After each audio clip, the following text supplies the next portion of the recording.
Hi అండి. ఈరోజైతే మా హస్బెండ్ మటన్ తీసుకొచ్చారు.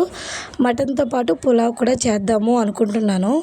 నేనెప్పుడు నాన్ వెజ్ కుక్ చేసినా మ్యారేజ్ అయిన కొత్తలో జరిగిన ఒక విషయం అయితే నాకెప్పుడూ గుర్తొస్తూ ఉంటది.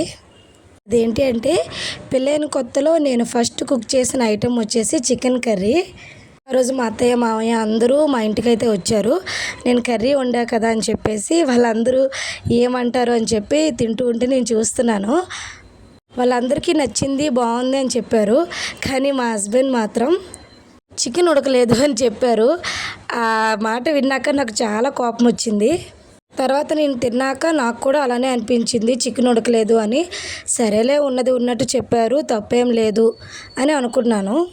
కానీ కొత్త కదండి, కొంచెం కోపం అయితే వచ్చింది. ఆ తర్వాత నుండి వంటలు చేయడం అయితే నేర్చుకున్నాను. 6 ఇయర్స్ అయింది. ఇప్పుడైతే బాగానే చేస్తున్నా అని నేను అనుకుంటాను. మా హస్బెండ్ కూడా నా వంటలైతే నచ్చుతాయి.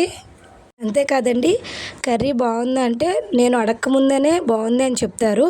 బాగోకపోతే ఇది మిస్టేక్ అని కూడా చెప్తారు. దానివల్ల నాకే ఇబ్బంది ఉండదు. ఎందుకంటే అలా చెప్పడం వల్ల నేను వంటలు ఇంప్రూవ్ అయితే చేసుకుంటూ ఉంటాను. నేనైతే ఎలా ఫీల్ అవుతాను అంటే, వర్క్ చేసి ఇంటికి వస్తున్న హస్బెండ్కి రుచిగా కుక్ చేసి పెట్టాలి అని అనిపిస్తుంది నాకు. హస్బెండ్కే కాదు, ఎవరైనా ఇంటికి వచ్చారంటే బాగా చేయాలి, టేస్టీగా చేయాలి అని ఆలోచిస్తూ ఉంటా. ఇప్పుడైతే కుకింగ్ అలా నేర్చుకున్నాను నేను. ఇప్పుడైతే నేను వంటలు చాలా బాగా చేస్తాను అని మా హస్బెండ్ నమ్ముతారు. నేను నాన్ వెజ్ కుక్ చేసినప్పుడల్లా నాకు అదే గుర్తొస్తుంది. మా హస్బెండ్కి అంటూ ఉంటా కూడా, మీరు అప్పుడు అలా అన్నారు అని చెప్పేసి.